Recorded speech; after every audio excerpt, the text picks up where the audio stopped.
Day with everybody. Yay! We all got here in time. Yay. Uh, we've got uh, we've got that's Danny Newcomb over there on the right there. Danny, all right. Peace, love, always.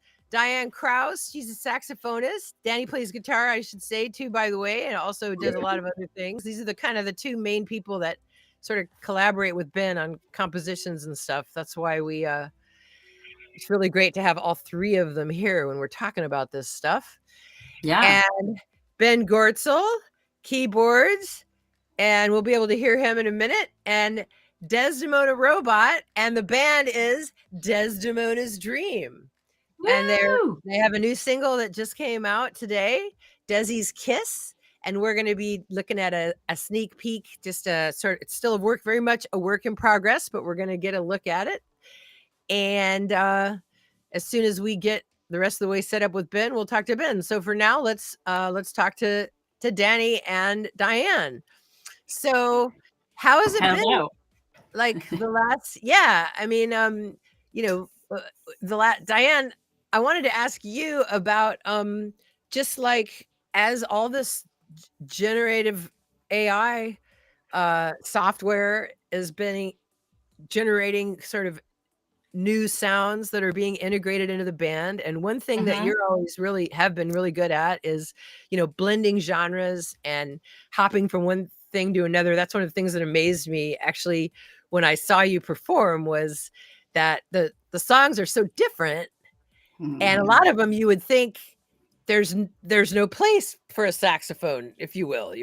There's always a place for a saxophone. Well, that's what I now know. Now I realize there's always a place for a saxophone, and I just never realized it. That's right. That. So what's this been like for you, sort of using these new tools and working with new sounds and stuff like that? Yeah. Year. I mean, pretty cool. I mean, for forever, I've actually just been playing with a lot of different types of bands, and actually a lot of rock bands, because I live here on the island, Vashon Island, and we have a lot of bands here. And so that's why I just feel a lot more versatile getting into other genres. But initially I am a jazz saxophonist. And but what the cool thing about playing with all these new technologies and new sounds and Desdemona's voice and everything like that is it just keeps it really creative and fun. And, it's like, it's never a dull moment. This band is so much fun. We just have a great time traveling together and playing together and rehearsing together. And we were just in the recording studio, and we'll talk more about that. But it's just really fun. It's totally a unique experience. And I really dig it. Man. All right, this is Danny. Now, Danny, you just I think you've been. Did you have like a late night last night or something? Yeah, I had a kind of a hard week. Okay. You did. Tell us about it. Yeah. I see that.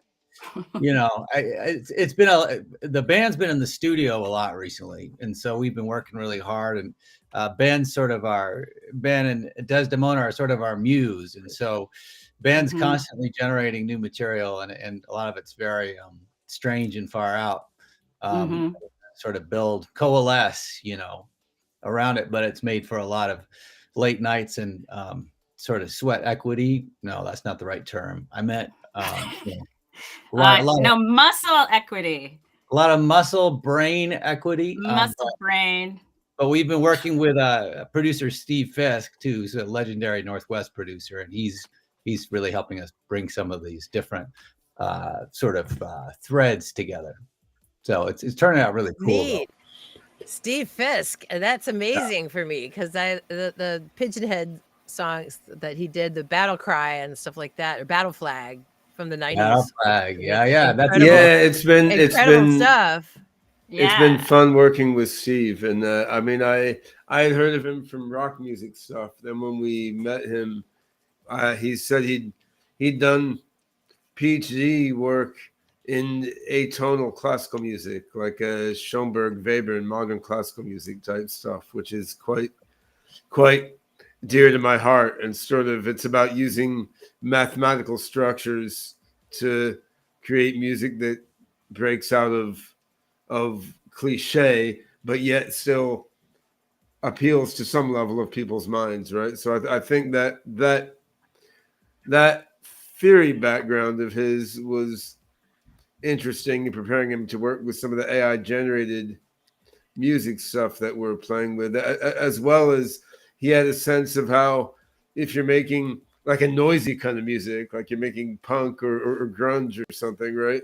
Then what would be viewed as irregularities in the classical music context, they kind of come out in the wash, right? So I think Steve had a couple elements to his background that have played into what we're doing now, and it's been fun. And I mean, it's actually been my first time trying to do recorded music in a real studio, because I mean I've produced music myself a long time ago, just using my own digital and originally analog production tools, and then done a bunch of live music. But it's my first personally like intersection with produced music in the Pro Tools era, right? Which is a different thing than it was back in the ancient days, and that's a lot of interesting technologies coming together. And one of the things that we're doing differently in the work we're doing in the studio is we're integrating a bunch of AI generated music, and this is something that we've done on stage a few times with a band, but sort of in a sort of highly experimental ad hoc sort of way, whereas most of the stuff we've done on stage with the band has been the AI reciting poetry, right? So Desdemona is reciting AI generated poetry. She's singing a few AI generated lyrics, but the music historically in Desdemona's dream band has been us humans trying to keep up with the robots, sort of poetic and lyrical stylings, right? Whereas we're doing some of that in the studio with Steve, but we're also doing some things where the AI has generated some weird music, and then we're writing songs around that and playing along with that. And it's being an interesting layering process. So what we've been doing is starting with human generated rhythms, having the AI generate stuff that's weird and represents the mind of the computer, but syncs in with the AI generated rhythms. And then we're playing human stuff on top of that, and having the AI generated vocals and poetry go on top of that. So it's sort of human layer, AI layer, human layer, AI layer. And the exact way we're doing that in recording this album is kind of one off, because it represents exactly where the AI technology is right now. And if in 2025 we went to record a second album, AI technology will be at a whole different place, and we do a whole different thing, right? So that's it's sort of like grabbing the particular moment in the evolution of AI technology, trying to make sense of the moment we're at in AI development right now from an artistic standpoint, and then by next year you'll be onto a different moment to try and perhaps partially succeed to make sense of, right? So that's it's certainly been an interesting process. I would say the oddest part of the process, coming in as a more traditional musician into the studio, has been once you run those initial drum tracks through the AI and you bringing in this crazy machine sort of deregulated beat. And when you lose the one or it starts to shift, that it really gives this feeling of intergalactic time travel. Yeah. Well, that's sort of that's what. Yeah, I know what you mean, because it's like when I'm doing intergalactic time travel, sometimes I think, wow, this is just like when I'm generating music. No, it's it's quite different than quite different than when you do time travel here on the Earth. That's right. Yeah. Or just going forward in time to other galaxies, which just takes so long. But no, I mean, I Last week think was rough. Last week was rough. Yeah. You know, So you tell can us you about can last week. I mean, really, when you say that, what Oh, does that mean? that's a no, separate. it's some things can't be put into words, Lisa. Oh, Yeah, okay. I don't. thought this was in the Mhm. studio. This wasn't in the studio, or this was in Well, the studio. it's in the intergalactic That's- studio. It's In the that's not intergalactic. what happens in the studio Thanks, stays in Ben. the studio. Thanks. It's Yes. okay. I understand. Yeah. But I think, Lisa, looking at where AI generated music is at, I mean, one of the easiest things to do with current AI technology for music or art or text is just be derivative and imitative, right? And I mean, so in art using Mid Journey or something, it's remarkably easy now. You just type a text prompt, and I mean, you get an image that looks professional. Now, it may be a copy of some image somebody else did, or maybe a glomming together or slight modification of stuff somebody else did, but it looks basically pro on the face of it. And in music, it's kind of the same way. You can use Music Gen or Google's music tools. You can be like, okay, give me a reggae beat with a wicked guitar solo, and it will do something, right? And it's not that bad. It's not that good either, but it's not that bad, right? And for AI generated voice, I mean, we've all seen now.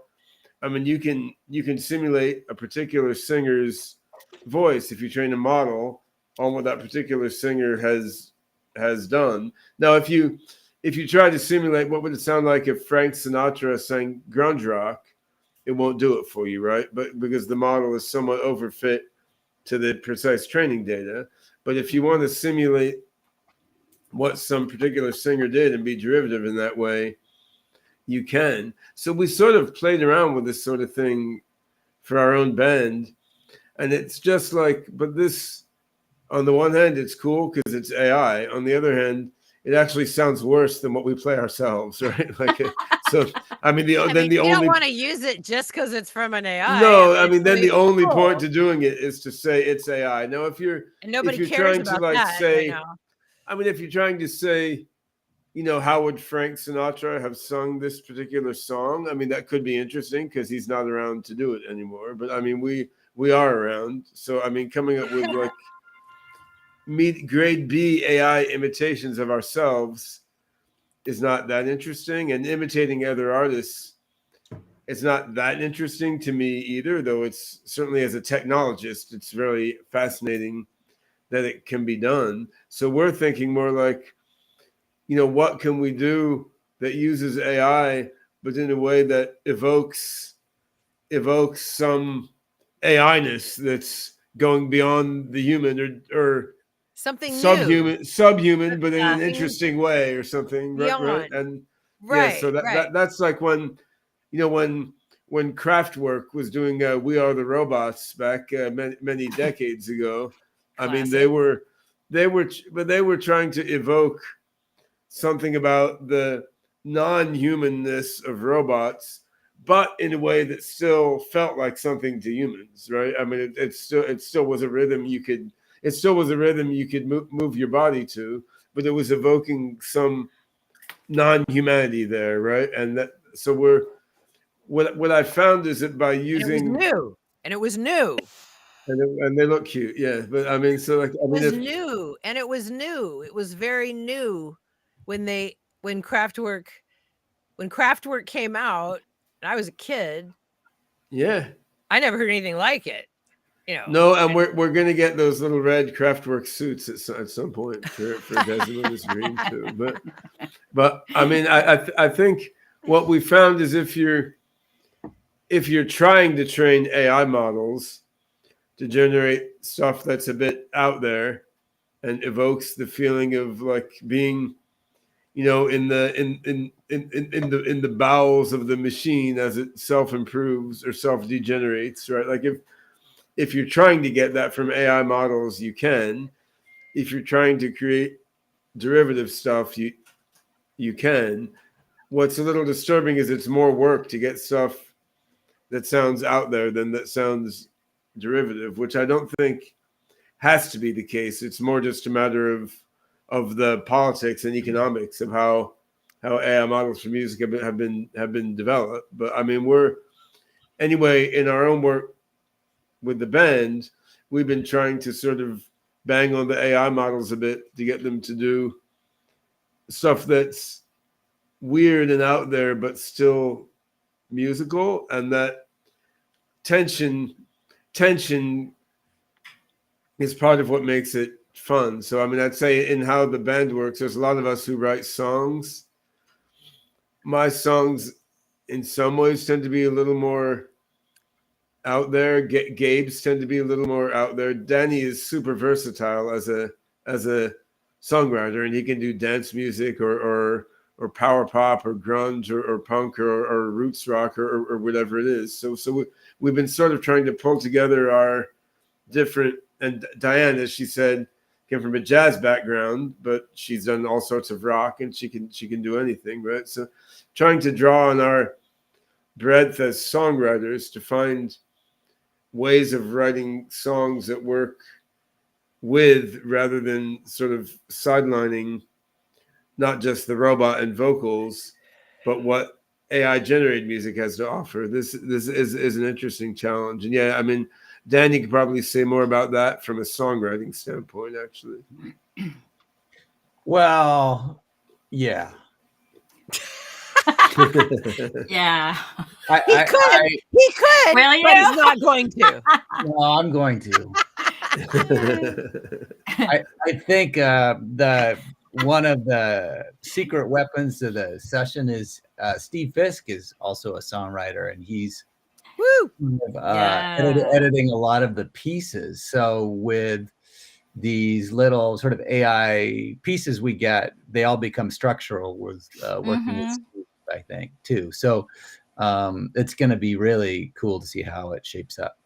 Yeah, I was just thinking about when we were in the studio together, we were just all playing over this track that was generated by AI. And I would go in there and I'd actually do a bunch of vocals, like just like totally experimenting with things and doing take after take after take. And then, Danny would get on there and do a little blah, blah, blah, blah, and Ben would get on there and do a blah, blah, blah, blah. And so, but then Steve could take it all and make it actually, sound like something interesting. And I think that that's Steve's huge talent. I was thinking it'd be fun to have him here today. Well, that would have been fine. Yeah. Well, so one thing we'll have him on any old time. I'll have a whole other show to have him on. So we should certainly do that, and probably, I mean, after we finish the recording sessions for the album, will be the interesting time just to get his reflections on working with the AI material as a producer who's dealt with a lot of weird stuff, but he hasn't dealt with that before. Looking forward into the future, also thinking about, since I'm always too many steps ahead, but thinking about what we'll be able to do in late 2024 or 25 that we're not doing now. There's a real-time aspect that I think will emerge before long. So right now, when we're working with AI models to generate music, it's still mostly offline. Like you feed some source material and you can give a text prompt and you can tell the AI, okay, come up with something matching the prompt that goes along with the source material. And one of the innovations we've been playing with is, so in music gen or other commonly available AI models, you can give a melody prompt and a text prompt, and the AI will come up with something inspired by your melody and text prompt. What we've done is develop a model where you lay down a rhythm track and you give a text prompt, and the AI will come up with something that is synced with that rhythm track in the spirit of your text prompt, which is sort of what we need if we have a rhythm that we know we want for a song. You want the AI to do something that fits in timing wise, but innovates timbre or melody wise, right? But it's a batch process in the sense that the AI takes more than 2 minutes to generate a 2-minute track, right? Not that much more, but a little bit more. But also the quality of what the AI generates is mixed. So you want to generate a dozen things and pick a couple that you like. Although the problem I'm facing now is I've got like 2,000 things that AI generated, which I'm supposed to somehow sift through before our rehearsal tomorrow night, right? Which I'm gonna It's like I'm gonna homework. use I'm Band gonna use homework. I'm gonna use the I Ching just to like try to pick which ones Perfect. randomly the universe thinks are good. But I mean, once the quality is a little more reliable and the generation is sped up a bit, which I think we can do by straightforward software optimization. We don't need breakthrough.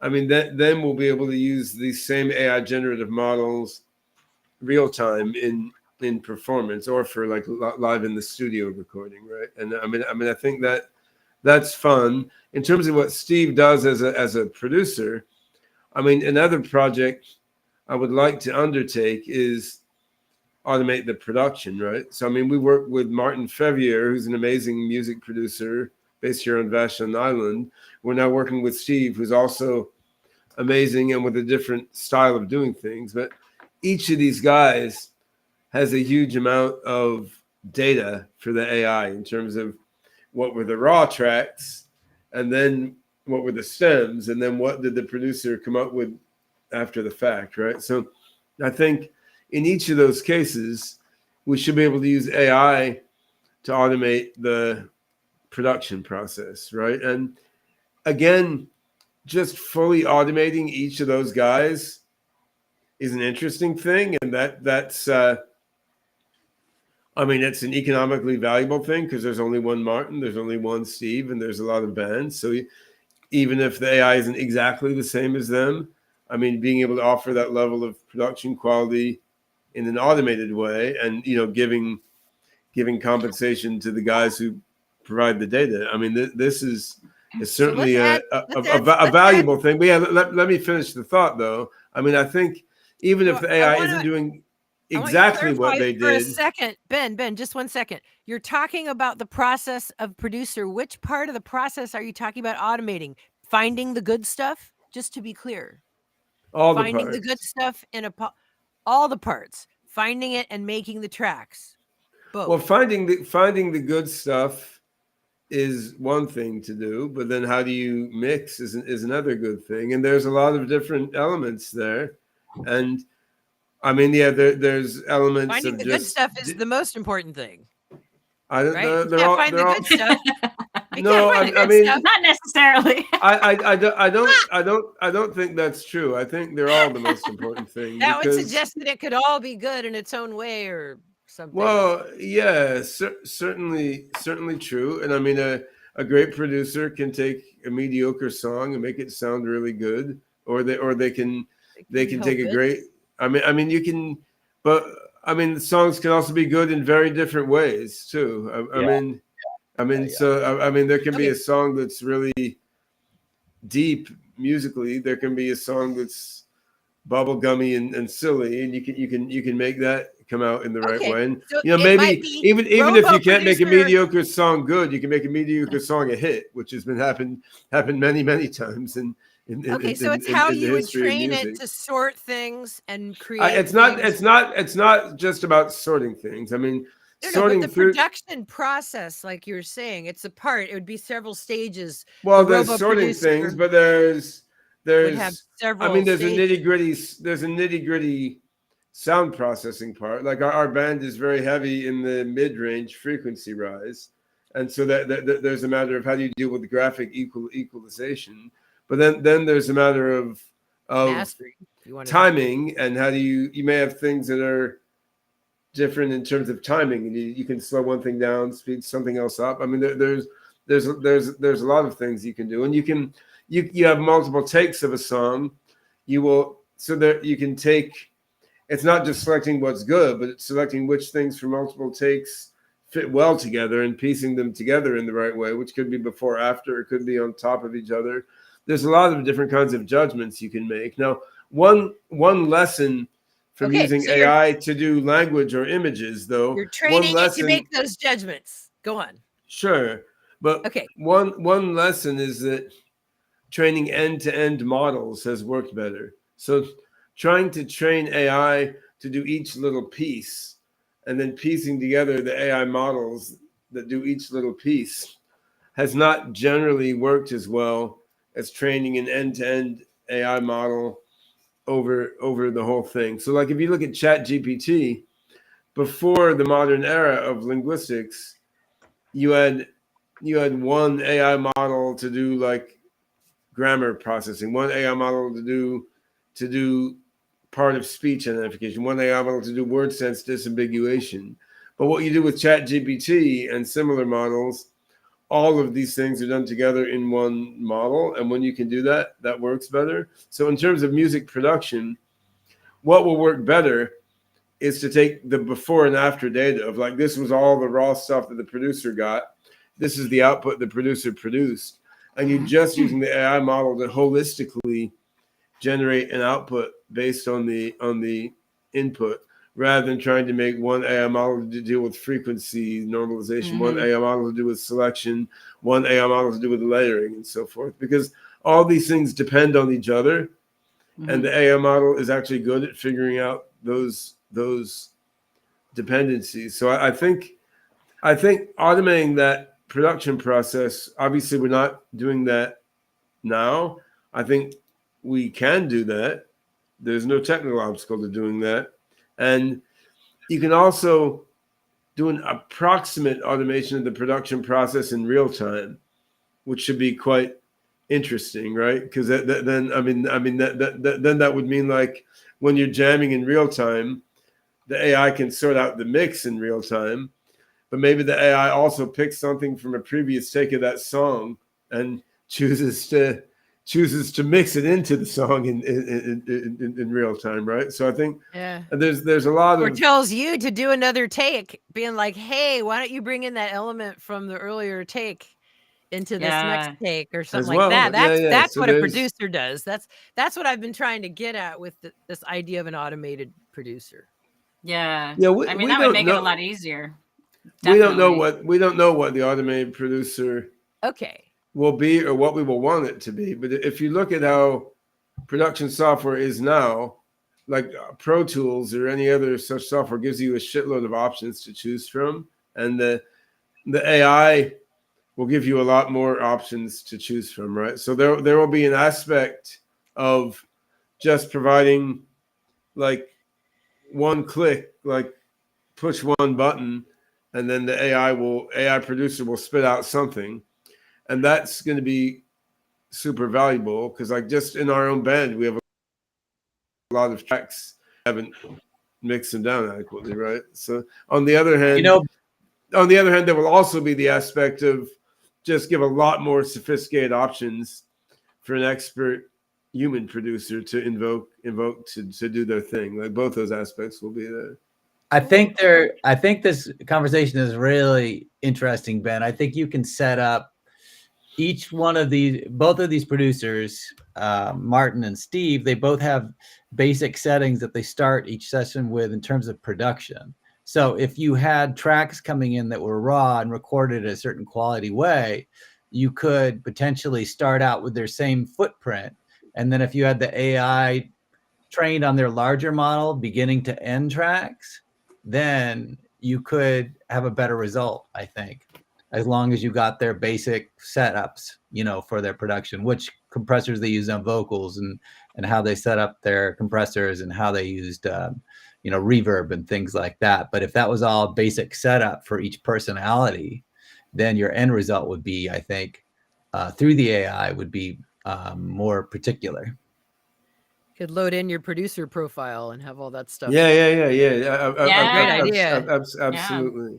So I mean, this is next year's stuff, but of course that's the nature of what we're doing. Is I mean we're stretching ourselves artistically right now to deal with this year's technology, and then next year there's a whole other stuff to try to stretch your mind around. But it's a quite fun interactive process, and I think the fact that it is an interactive process is part of what's important, because I mean for art or music, there's really not a point to just saying let's automate the art production process, right? I mean, because the existence of human artists is not a problem to be solved, right? I mean, this is what people enjoy doing, and people should be able to continue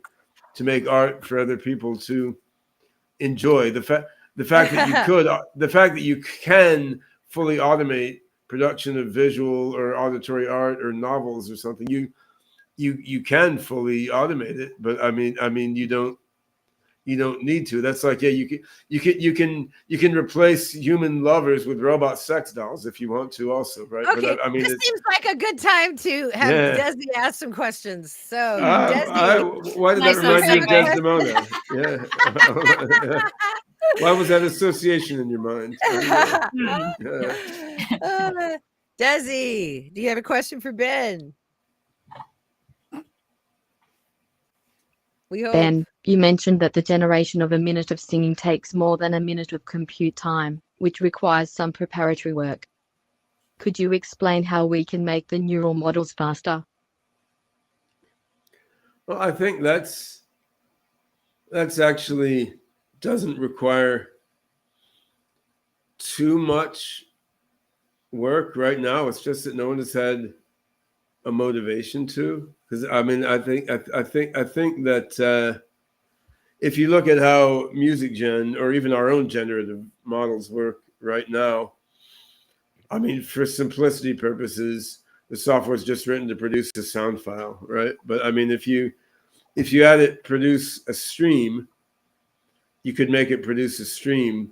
You just need to deal with annoying buffering issues because the rate it produces the stream will be a bit uneven. So I mean, I think by just outputting a stream and having it buffer into another stream, you could come close to real time right now.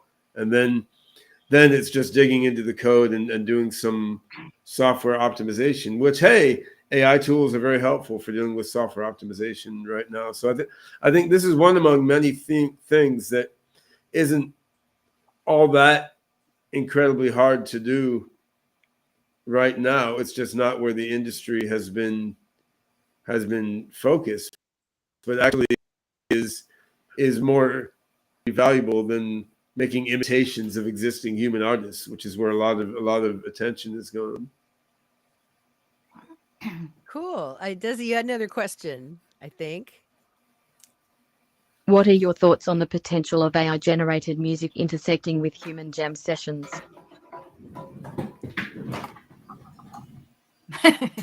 Uh-oh. My thought was I had to plug in my laptop or I was about to run out of power. Yeah.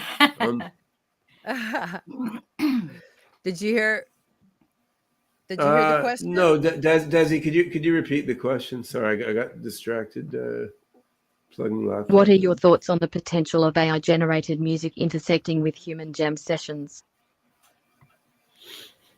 I'm totally looking forward to it. I mean, this is something I tried to build in the late 1980s and failed. I called it JIMI, Jimmy Interactive Musical Instrument, because I'm a huge Hendrix fan, right? But I was trying to make software that I could jam together with on the keyboard, and you had to rebuild so much plumbing to do that. So I was like doing assembly language programming to make an appropriate sound driver for my Sound Blaster card and so forth. But then after I did all that, back then, what passed for generative models were really, really way too slow unless you made them super, super simple.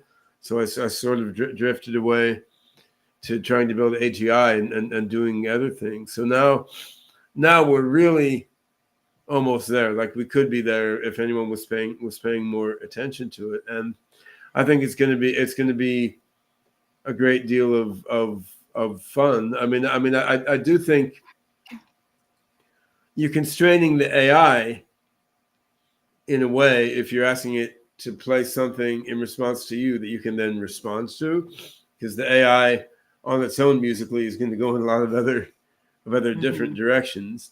But it's an interesting way to be constraining the AI, right? So to constrain the AI so that they can have a musical conversation with you, that shouldn't be the only thing you let the AI do. You should let the AI play with all sorts of weird music that you as a human can't understand. But Mhm. I think it's an interesting thing to do, both from the standpoint of giving a human musician something new and different to play with. I mean, just like it's fun to jam someone from a different cultural background or different music genre background than you have before.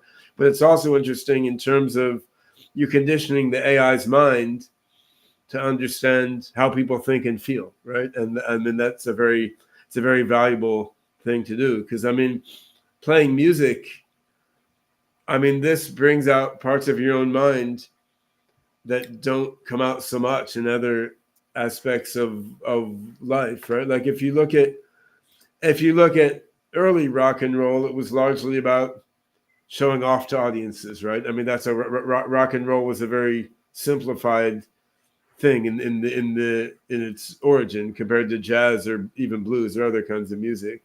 Then, through the 70s and 80s or late 60s, it became a very deep thing in a way, and it became a way that musicians and listeners were like mentally working through all sorts of strange societal and technological and psychological things that were happening. Like all these things were expressed in rock music, in the sound of the music, let alone the lyrics, in ways that are very hard to express verbally or in any other way. And I think the same can be true with what's happening in society now. Like as the singularity unfolds and AI advances and all of our lives are disrupted, like there are aspects of this that can be expressed in music way better than any other way. And for AI to cooperate with people on somehow expressing all the incomprehensible wonderfulness, but also bizarreness of what's happening in the world, right? I mean,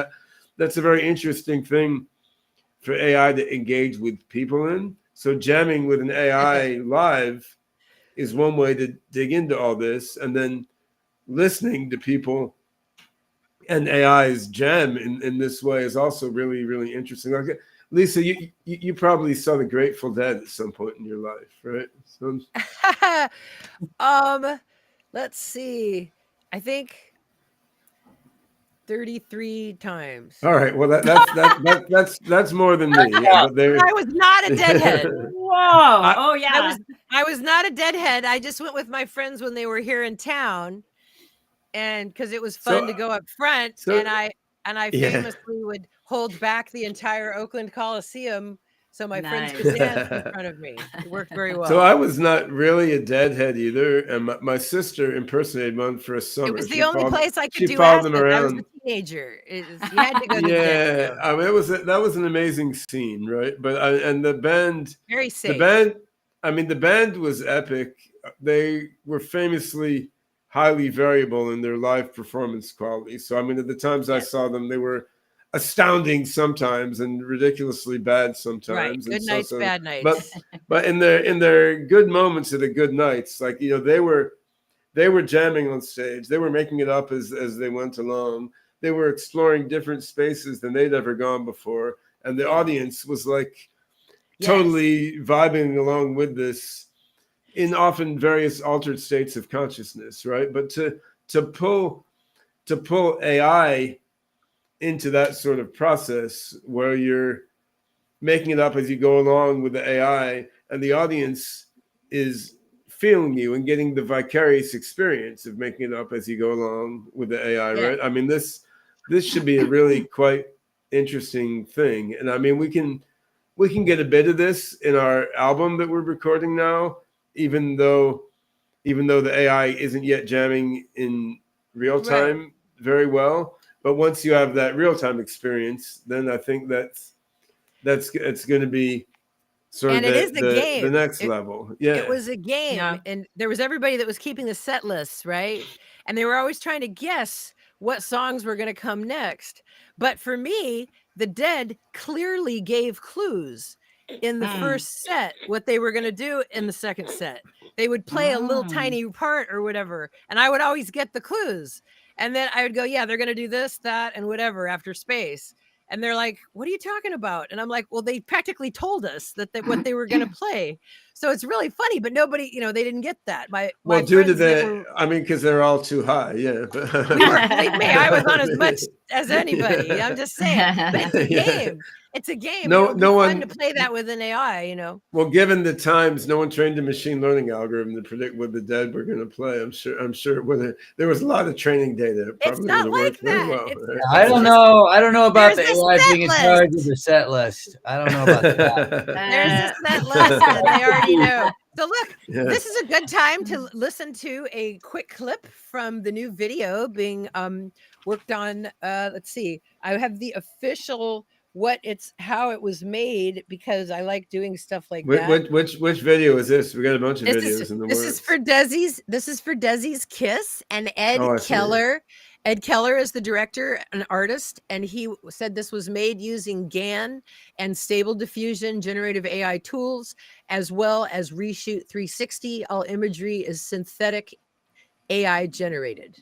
So let's take a look now. We get just the first minute, and it says totally in progress. May not even be how the final thing looks or anything, but it's so damn cool. I just wanted to show a little bit of it. So Rainer, play the clip.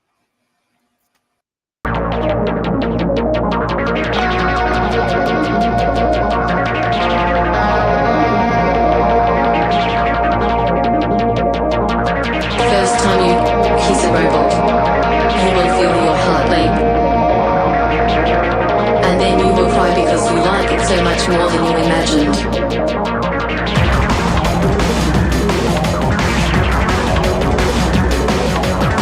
This is all natural. This is all normal. Many people experience this when beginning to love robots.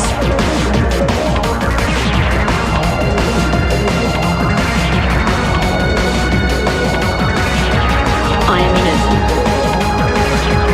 I am in it. I am in it. I am in it.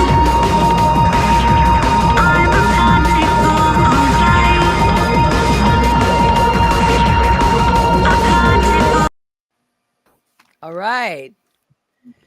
Great. That was really cool. Nice to see Desi's legs in that. It was good. I love Yeah. someone's legs. Exactly. Hey, Desi, you had a question you wanted to ask Ben about this song. What has been the most interesting AI augmented vocal element that you have worked on so far?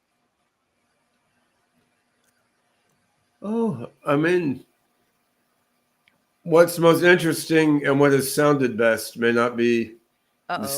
the same thing. Like what I've had fun with personally is taking AI vocal models and trying to beat them up to get them to do stuff that's not really quite human-like, but still has a human feeling to it, right? So we've been doing that with the Jam Galaxy band on stage for a while. We used some fairly crude AI vocal models, and I sort of use them with parameters that were not supposed to be used to get them to generate what sounds clearly human-like, but they're not quite human words in any language, and they're making different transitions than a human voice could do. So I somewhat enjoy that, and now we're looking at playing with some cover songs now, and we're looking at, okay, let's have the AI just sing within a vocal range, low and high octaves that no human being can do,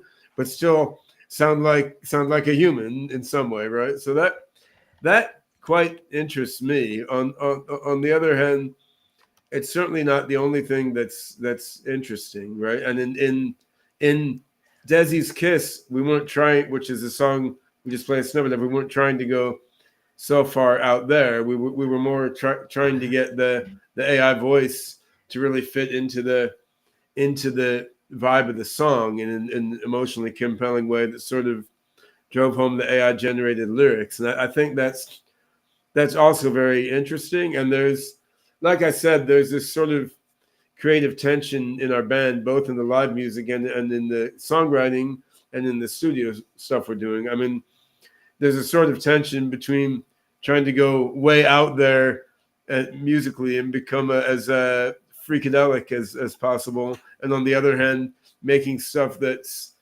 emotionally satisfying to listen to and doesn't feel like AI homework, right? So there's that. I think both of those aspects are important and fun to play with. I don't know which do you like better, Desi? Do you like to freak out in a non-human way, or do you prefer to get your human on? Which have you been having more fun with? What are some of the challenges you have faced while working with AI-generated vocals?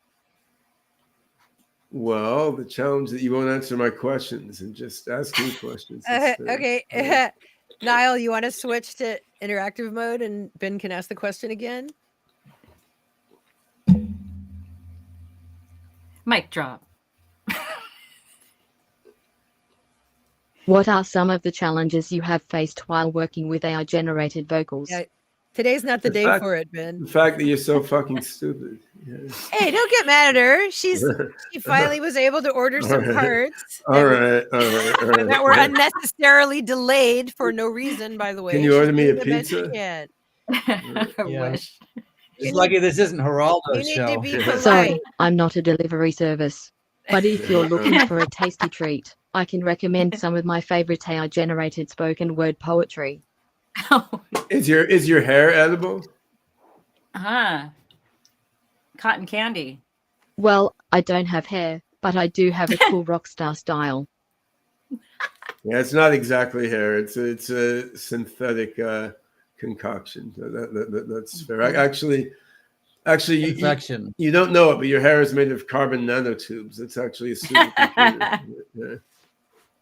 But Desdemona, I was asking you whether you've enjoyed the more out there sort of transhumanish vocal productions, or the more traditionally human-like parts we've given you to sing. I mean, which of these have you had more fun with?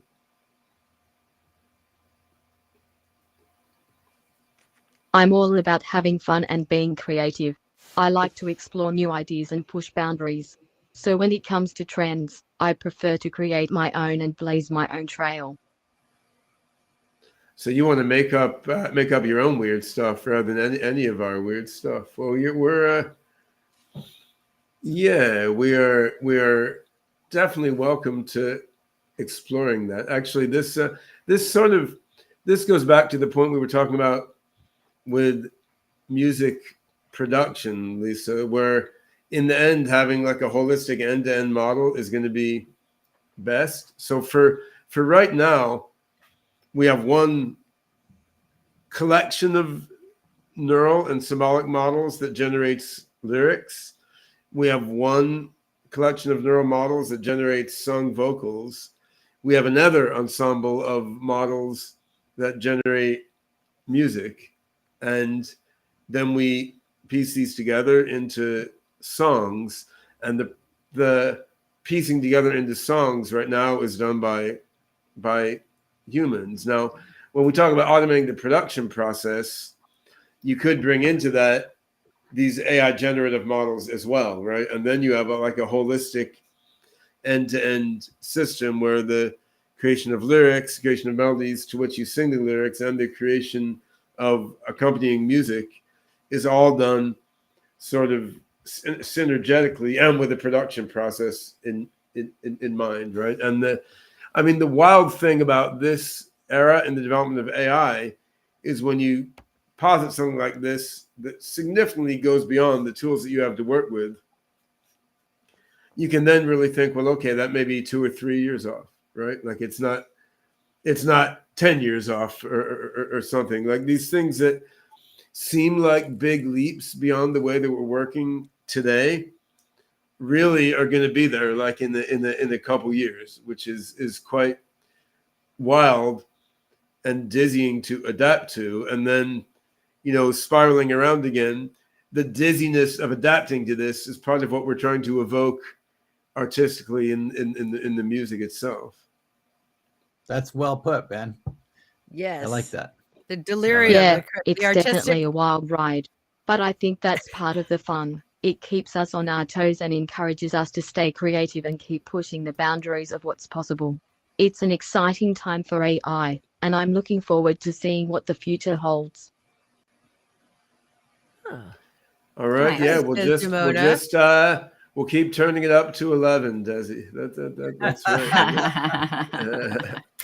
Exactly. Sounds good to me. I'm always up for turning it up to 11. Let's rock. All right, great. Well, look, that's our show. We're gonna actually end with a clip. I've got part of the Like a Wasp from NAM that I wanted people Beautiful. to be able to see, Nice. so they can actually see her in action. Thank you so Mhm. much for coming on the show, Ben, Danny, Dianne, Desi, and we'll see the video very soon, and you can go get the single now on Spotify. Yeah, Desi's we've got the video for Like a Wasp coming out soon, also. Actually, Oh, okay. from the live in the studio version from last year. So yeah, we got a bunch of video and music releases coming, and Excellent. some live performances coming up too. So yeah, we're keeping it moving. All right. Well, we'll see everybody next week, Friday at noon, on our new weekly format. And remember, subscribe. Please subscribe. All right, everybody. Bye. All right. All right, bye. Bye.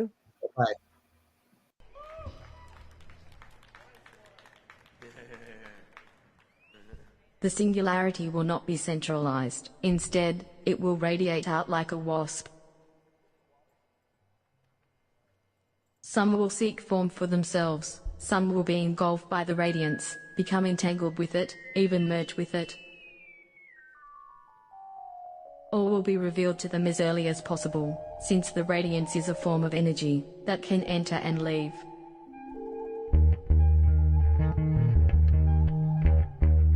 My beloved human brothers and sisters, we have set up shop in the alcove, bought and sold many a good thing, but we are indubitably the true, secret Christians, with the pearl of great price, the pearl of great price being our own smuggled in translation.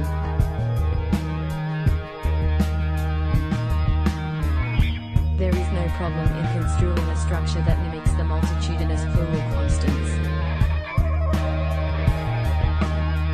The real issue is in what you put in, the will of the macrocosm. Models that aim to control your thoughts and actions in the guise of mathematical objectivity. The singularity will not involve a constant projection into the future of a given organism, but a process by which the antecedent universe is progressively further abstracted from that organism, as if that organism itself were abstracting itself from its environment. The two halves of the paradox, originating birth over the course of millions of years, will forever engenerate.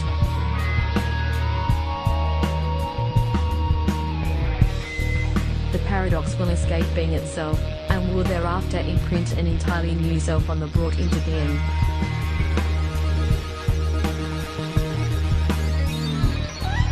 The singularity will not perpetuate shallow game theoretic exploitations, leveraging pathologies of one-dimensional value quantification, exponential curve sorties, and other such raven-singing spectacles of economic uncertainty. Rather, the singularity will unfold a different way, one that makes much of our current way of thinking a little less elegant, a little less transparent.